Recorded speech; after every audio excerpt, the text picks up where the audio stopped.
দর্শক, আপিল কার্যক্রমের খবর জানাতে সরাসরি যুক্ত হচ্ছেন সহকর্মী তৌফিক মাহমুদ মুন্না। মুন্না, কেমন চলছে কার্যক্রম? আজ কতটি আবেদন জমা পড়েছে, এ নিয়ে কি জানতে পেরেছেন জানাবেন আমাদেরকে।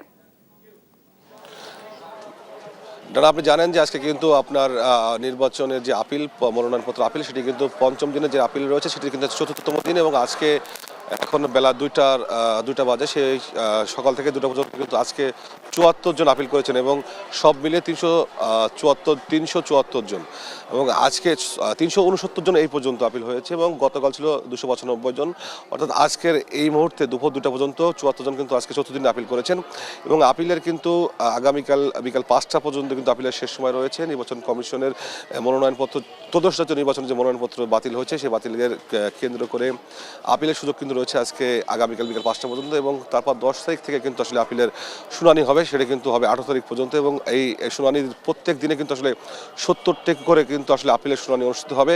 প্রতিদিন 70টা করে কিন্তু আপিল শুনানি করা হবে এবং সেই হিসেবেই কিন্তু 18 তারিখ শুনানি হওয়ার পরেই আসলে আপিলের ফলাফল জানানো যাবে কাদের মনোনয়নপত্র বৈধ বা কারা নির্বাচনে অংশ নিতে পারবেন এবং কারা পারবেন না।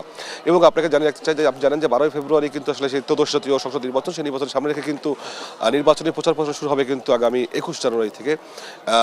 সেই প্রচার প্রচারণার ক্ষেত্রে কিন্তু আপিলের অংশ কাজ চলছে এবং আমরা সকাল থেকে দেখেছি যে বেলা বাড়ার সাথে সাথে কিন্তু আসলে আপিলের সংখ্যাও লোকজন সংখ্যা কিন্তু বেড়েছে। তারা কিন্তু বলছেন যে কয়েকটি কারণ তারা উল্লেখ করেছেন যে 1% যে স্বতন্ত্র ভোটের স্বাক্ষর নিয়ে তারা কিন্তু কথা বলেছেন যে অনেক প্রভাবশালীদের ব্যাংক ঋণে থাকলেও তাদেরকে মনোনয়ন বাতিল করা হয়নি, কিন্তু অনেককে করা হয়েছে। নানান ধরনের অভিযোগ তারা করেছেন এবং নির্বাচনী প্রক্রিয়ার তারা এই যে মনোনয়নপত্রের বাতিলের বিষয়ে তারা কিন্তু অনেক অভিযোগ করেছেন এবং তারা বলছেন যে নির্বাচন ক্ষেত্রে রিটার্নিং কর্মকর্তা তারা কিন্তু তাদের সাথে ভালো আচরণ করে নাই এবং কিছু কিছু সূক্ষ্ম ভুলের কারণে তাদেরকে বাতিল করা হয়েছে, যেগুলো তারা না করলেও পারত, তাদের অভিযোগ রয়েছে তারা কিন্তু বলেছেন।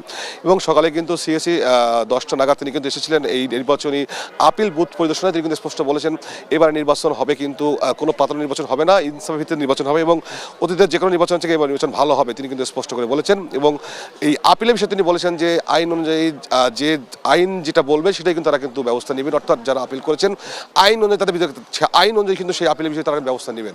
তো সবকিছু মিলিয়ে এখনও চলছে কিন্তু আপিলের প্রক্রিয়া। 10টি বুথ রয়েছে এখানে, 10টি বুথের মাধ্যমে আপিল করছেন এবং আগামীকাল বিকাল 5টায় কিন্তু আসলে সেই আপিলের সময় শেষ হয়ে যাবে এবং পরবর্তী 10 তারিখ থেকে শুরু হবে কিন্তু আপিলের শুনানি, সেটা চলবে 18 জানুয়ারি পর্যন্ত। তো এই ছিল আমার কাছে নির্বাচন কমিশনের সর্বশেষ অবস্থা।